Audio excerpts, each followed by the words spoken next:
we've just gotten this announcement from Trudeau himself, who I should note got out ahead of the White House in this.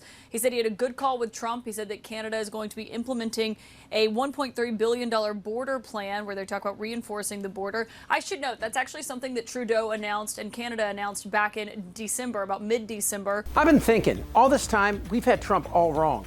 The idea that he has some sort of ability or power or reach or leadership, it's a grift, it's a con. Trump's as powerful as a fart in a hurricane, and he's a lame duck now. Think of it, $100 million on condoms to Hamas. He can barely hold a thought, and that's partially because his brain is a soft-boiled egg, all mush on the inside.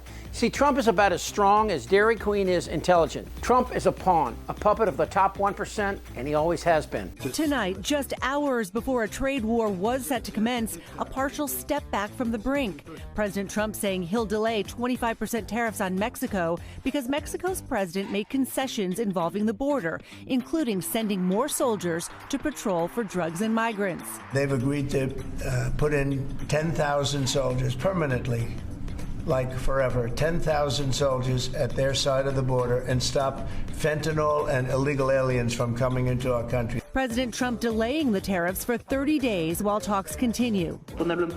Mexico's president today saying, I'm sure in this month we'll be able to give results. There was never going to be 25% tariffs against Canada and Mexico because that would hurt these guys, Bezos, Zuckerberg, Tim Cook, and of course President Musk, who all now control Trump. And to that point, while Trump claims to have won something in these concessions, you have to ask yourself, what was it? Mexico deployed 10,000 troops to the border back in December of 2021 under Biden. And Canada, less than 1% of that fentanyl comes through Canada. And Trudeau is just following a legislative mandate to secure their border. But it's not for our sake. Canada doesn't want American criminals coming into their country. If former President Trump is convicted in a court of law, would you still support him as your party's choice? Please raise your hand if you would. What does the U.S. have today that it did not have before this morning from Canada or Mexico? Well, look, President Trump has focused on trade. And look, before I was in Congress, I was in manufacturing. And, you know, our manufacturing companies, the number one elephant in the room is China. And with Canada, with Mexico, with a number of Western Hemisphere countries, you see them continually doing more and more business with China, including Colombia. So what I think Trump is doing right now is setting conditions for everybody to be reminded to not take the United States of America for granted and that we need to be your number one trading partner. And when the time comes, you work with us to deal with the challenge of China. And the China tariffs are still going into effect. They are not getting a reprieve like Canada and Mexico are. But did the White House, in your view, extract anything from Canada or Mexico to call off this trade war? Well, I think absolutely. He got both Sheinbaum and Trudeau to acknowledge we need to help deal with fentanyl. We need to deal with the black market. Thousands and thousands of families. Yeah, no one's denying that, of course. I mean, it's ravaged hometowns. Everyone understands the fentanyl crisis. But one, the amount of fentanyl that comes from Canada is nowhere near the scale of the southern border. A lot of it comes through legal ports of entry. But on this specifically, he called this off, saying that he had won concessions from both of them. But is there a tangible concession in your view? Yeah, absolutely. He won the concessions, and part of it is it's a commitment from Trudeau that wasn't there to help with fentanyl, to help with the black market. Well, he announced the plan and to secure the border. He announced that plan though 6 weeks ago. Here's a tale that Trump wanted everyone to know he was still in control. But listen to the tone. He's adrift at sea. No, he's not going to be president, that I can tell you. And I'm safe. You know why? He can't be. He wasn't born in this country. Now, President Musk is in charge. This week, he installed a server at the Office of Personnel Management in D.C., which allows his team to control a massive database of federal employees. Now, Musk has the ability to extract information from databases that store medical histories, personally identifiable information, workplace evaluations, and other private data. Why would Trump want that? Elon's spectrum-y world is void of empathy or compassion, which makes these two the perfect couple. But this didn't start with Elon Musk. The Russia hoax! How many times have you heard that? Well, here are the facts. Tiny Fingers has been lobbying for a Trump building in Moscow since 1987, which he mentioned in his book, The Art of the Deal. Trump wrote that he had talked with officials about building a large luxury hotel across the street from the Kremlin. This is during the Cold War in partnership with the Soviet government. Then 30 years later, Trump Tower Moscow, also known as the Moscow Project, was a series of proposals by the Trump Organization to develop a Trump skyscraper in Russia. Michael Cohen testified back in 2019 that Trump Jr. and Ivanka were regularly briefed about this proposed Moscow Trump Tower. And after Trump's disastrous run of bankruptcies, he could only get one lender to loan him money.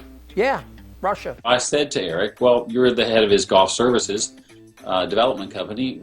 Who's funding all this growth? Because nobody else in America is doing it. I said, which American banks? And he said, we don't rely on American banks. And I said, no kidding. I think I said, so who is it, the Israelis or the Chinese? Because they are the ones that were really spending money. I remember very clearly what he said. He said, no, we don't need American banks. We have all the funding we need out of Russia. And then, of course, there was this. It defies belief that somehow Republicans in the Senate are reluctant to either review Russian tactics or ignore them. So last, let me say that I have the highest confidence in the intelligence community and especially the Central Intelligence Agencies. The CIA is filled with selfless patriots, many of whom anonymously risk their lives for the American people. A 1,000-page report in 2020 from the Republican-led Senate Intelligence Committee on the Russia investigation, detailing how Russia launched an aggressive effort to interfere in the election on Trump's behalf. It says the Trump campaign chairman had regular contact with a Russian intelligence officer, and other Trump associates were eager to exploit the Kremlin's aid, particularly by maximizing the impact of the Democratic emails hacked by Russian intelligence officers. Russia, if you're listening. And then there were those 7 phone calls Trump made to Putin over the last 3 years. Why was Trump talking to Putin, and why is he praising him? I said, this is genius. Putin declares a big portion of Ukraine. Putin declares it as independent. Oh, that's wonderful.